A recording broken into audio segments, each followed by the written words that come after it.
Good morning, dear students. Next chapter is Morphology of Flowering Plants. Children, most of the portion of this chapter is included in your practical work. So, all the modifications of root, stem, and leaf I will be taking in the practical classes. I will show you that particular type of modifications along with the comments.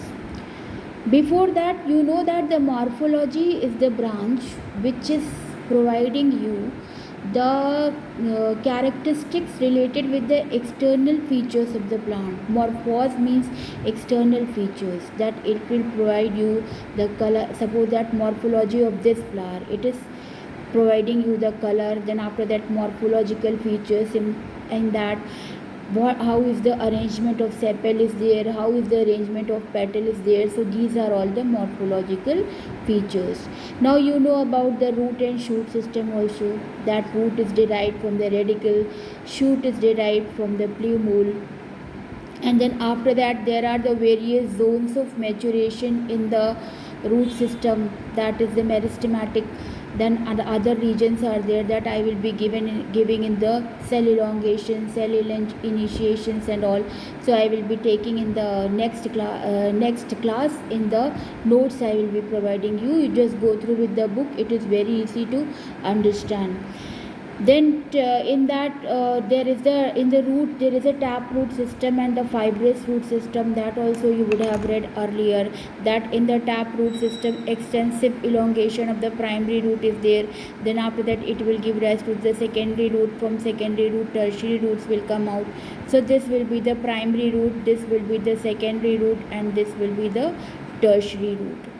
Understand? Then after that, adventitious root, groups of roots are arising from a particular part, and this is not the true root, because here there is no formation of the primary, secondary and the tertiary roots. They are thick and sturdy, they are false root or the adventitious root.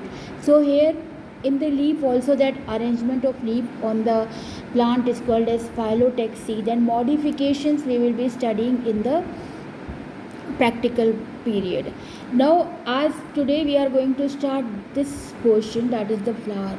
This portion is also important because in your 12th standard in the taxonomy you will be asked to cut the sections of the flower. So you should understand what is the parts of the flower first. For example, this scarlet portion is called as stigma. This is stigma. This is style, and this is leading towards the ovary, and inside the ovary you will find the ovule. Again I am repeating: stigma, style, ovary, and inside the ovary you will find the ovule. And before that you have read that ovary develops into fruit and ovules develop into seed. So this ovary in the fruit and flowering and fruiting plant will develop into fruit, and inside the ovary these ovules will be developed into seed. That is why the seed is retained inside the ovary. In angiosperm I had explained this. Now we are coming towards the particular part of the flower. This is the scarlet stigma. Here you can see that there are 5 scarlet stigma. These are the stigma. Then after that, these are the stamens, or you can say that anther, filament and connective. They are the male reproductive part of the flower. This is the filament, this is anther, and the filament is connected with the anther through the connective. Okay, so group of stamen is called as androecium, and this is the male reproductive part of the flower, because inside them there will be the pollen grains, and pollen grain contain the male gamete. This stigma, style and ovary is the female reproductive part of the flower, and this is called as gynoecium. So this is androecium, stigma, style and ovary is gynoecium. Now we are coming towards these parts. Okay, these are the petals, and group of petals are called as corolla. Group of petals are called corolla. Now after that, these green colored, these are the sepals. You can see over here. These are the sepals. and the group of sepal is called as calyx. Here you will get the 5 sepals and the group of sepals are called as calyx, whereas the group of petal is called as corolla. Now this is the parts, these are the parts of the flower which I am explaining over here. Now after that, when you will go towards your book, then you will find this diagram like this. If the diagram is there, you can see in your book, here there is a presence of stigma, then there is a presence of style, then there is a presence of ovary, and inside the ovary you will find the ovules as I have shown you right now. Then these are the sepals. This part is the receptacle, that is the enlarged part of the stem bearing the floral parts, and this is the pedicel, that is stem bearing the flower. Here there is a stigma, style, ovary, then this is called as sepal. Okay. And now we are going towards the various parts of the flower which are given in your book.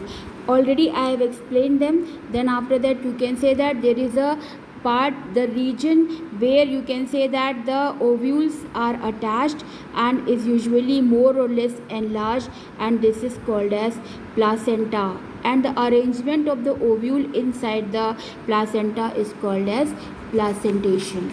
Now next part is important technical terms in the description of the flower. You just see over here, complete if all the four floral whorls, that is the calyx, corolla and rhocium, gynoecium are present, this is called as complete flower. Incomplete if any whorl is lacking, this is called as incomplete flower. Then depending upon that, they are perfect and imperfect flower. Bracteate and ebracteate. Bract is that which encloses the flower. If the bract is present, this is the bracteate flower. If bract is absent, ebracteate. Now there are the basic positions of the floral part on the thalamus. Thalamus here I had explained. Here first is the hypogynous. A flower is said to be hypogynous if the sepal, petal and stamens are inserted below the ovary. They means they come from below the ovary, and in this case the ovary is said to be superior and the rest of the parts are said to be inferior. For example, in mustard, the ovary is superior, or the tomato, Lycopersicum, the ovary is superior and other floral buds are coming from below the ovary. So this is they are the inferior one. Here this is the ovary and all the parts are coming from below the ovary. So this is the hypogynous condition. Perigynous condition, like in rose and strawberry and all, what happens that the thalamus form a cup shaped structure around the ovary and the sepal, petal and stamen bear the appears to be inserted on the rim of the cup. Such flowers are called as perigynous, like this. There is a cup like structure is formed over here and the rim is formed from where the other floral parts are formed. So this condition is called as perigynous condition. Now next condition is the epigynous condition. In this the ovary is at the inferior position, and here you can see that when the thalamus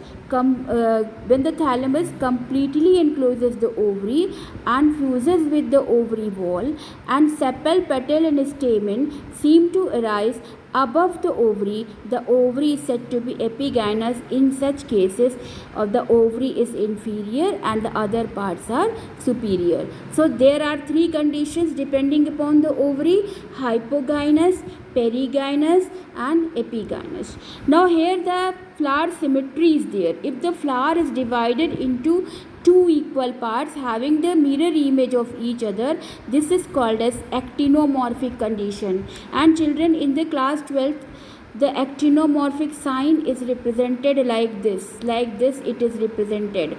Okay. Whereas in the case of zygomorphic flower, the condition is it is represented as like this, and zygomorphic is that condition when a flower can be divided into two similar halves by the vertical section, but they are not they are the zygomorphic because through the vertical section it can be divided. Okay, then after that asymmetric, when the flowers are cannot be divided into two similar halves, then in that case it will be asymmetric. So depending upon the symmetry, they are of three types: actinomorphic, zygomorphic and asymmetric. Then the number of floral members, they may be dimerous, trimerous, tetramerous, pentamerous. When the member of the flower are in the trees, that is the multiple of the three, then in that case it will be trimerous. Then tetramerous, when the floral members are in fours, okay, and or they are in the multiple of four, they are the tetramerous. Then after that, if they are a pentamerous, multiple of 5, so number of floral members: trimerous, dimerous, trimerous, tetramerous and pentamerous. Estivation, the mode of arrangement of sepal petal in a floral bud with with respect to each other member of the same whorl is called as estivation. Now here, sepal and petal already I have shown. What is the sepal and what is petal I have shown. So their arrangement with respect to the other members of the whorl is called as estivation, and depending upon that, they are of following types. First is valvate, then second is twisted, third is imbricate and fourth is vexillary. Now here in the valvate, you can see that when the members of a whorl are in contact with each other by their margins without overlapping or turning. See this condition, they are in contact with each other by their margins without overlapping. This condition is called as valvate condition. Understood? And this valvate condition is present in Calotropis and Brassica mustard.